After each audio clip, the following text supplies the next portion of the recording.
चलिए, इसके पिछले क्लास में हम लोग पढ़े थे ओरिजिन ऑफ ब्रिटिश इंग्लिश, और आज देखते हैं इंग्लिश के विषय। इंग्लिश को दो भागों में बांट दिया गया, पहला लैंग्वेज, दूसरा लिटरेचर। लैंग्वेज का अर्थ होता है भाषा और लिटरेचर का अर्थ होता है साहित्य। इसको मॉडर्न युग में फंक्शनल इंग्लिश के नाम से जानते हैं और इसे ट्रेडिशनल इंग्लिश के नाम से जानते हैं। फंक्शनल इंग्लिश का अर्थ होता है कार्य से संबंधित और ट्रेडिशनल इंग्लिश का अर्थ होता है पारंपरिक अंग्रेजी।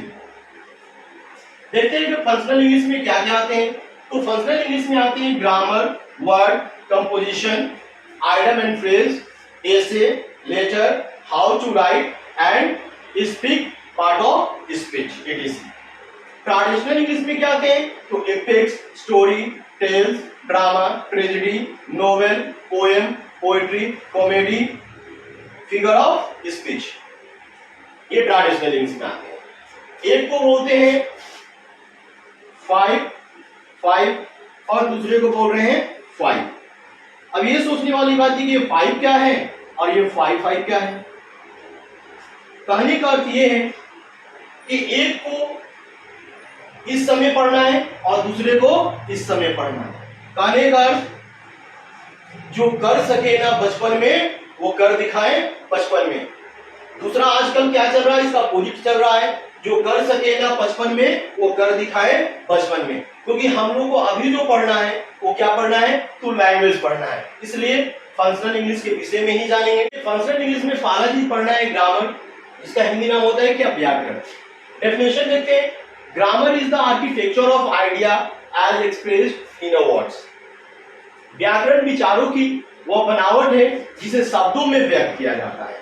क्योंकि कोई भी चीज पहले हम लोगों को माइंड में आती है, जब उसे माइंड में आती है तो हम लोग क्या करते हैं अपने शब्दों में उसको व्यक्त करते हैं।